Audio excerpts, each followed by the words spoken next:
નમસ્કાર દર્શક મિત્રો, હું ભૂમિકા તલોક સત્તા શોમાં આપનું સ્વાગત છે। દિલ્હીના મુખ્યમંત્રી અરવિંદ કેજરીવાલ હાલ જેલમાં જ રહેશે। સુપ્રીમ કોર્ટે તેમને વચગાળાના જામીન આપવાનો ઇનકાર કરી દીધો છે। કોર્ટે આ મામલામાં તપાસ એજન્સી સીબીઆઈને પણ નોટિસ પાઠવી છે। દિલ્હી લીકર પોલિસી કેસમાં કોર્ટે કેજરીવાલની ધરપકડ અને તેમની જામીન અરજી પર સીબીઆઈનો જવાબ માંગ્યો છે। બાર એન્ડ બેન્ચના એક અહેવાલ પ્રમાણે જસ્ટિસ સૂર્યકાંત અને ઉજ્જવલ ભુઇયાની બેન્ચે કેજરીવાલના જામીન રદ કરી દીધા છે। જોકે તેમણે કહ્યું છે કે આ કેસની સુનાવણી 23 ઓગસ્ટે થશે। કોર્ટે કહ્યું છે કે અમે કોઈ વચગાળાના જામીન આપતા નથી, અમે સીબીઆઈને નોટિસ જારી કરી રહ્યા છીએ। કેજરીવાલ વતી વરિષ્ઠ વકીલ અભિષેક મનુ સિંઘવીએ તેની સુનાવણી આવતા અઠવાડિયે કરવાની વિનંતી કરી હતી।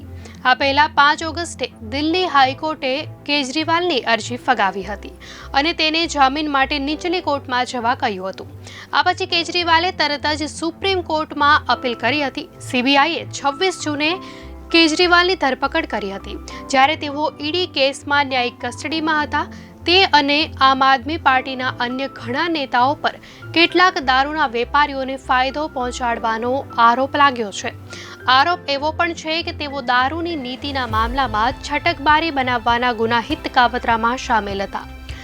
તપાસ એજન્સીઓએ આરોપ લગાવ્યો છે કે આ કવાયતમાંથી એકત્ર થયેલા નાણાંનો ઉપયોગ ગોવામાં એપીપીના ચૂંટણી પ્રચાર માટે કરાયો હતો।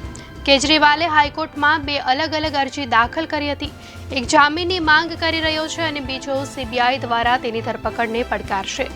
જોકે હાઈકોર્ટે ધરપકડ રદ કરવાની અરજી ફગાવી દીધી હતી। જસ્ટિસ નીના બંસલ કૃષ્ણાએ કહ્યું હતું કે કેજરીવાલની ધરપકડ કરવા માટે પૂરતા આધાર છે। જ્યાં સુધી જામીનનો સવાલ છે, કોર્ટે કેસની યોગ્યતા પર કોઈ ચુકાદો આપ્યો ન હતો, પરંતુ તેના બદલે કેજરીવાલને નીચલી કોર્ટનો સંપર્ક કરવા માટે કહ્યું હતું। જામીન માટે કેજરીવાલે સીધો હાઈકોર્ટનો સંપર્ક કર્યો હતો।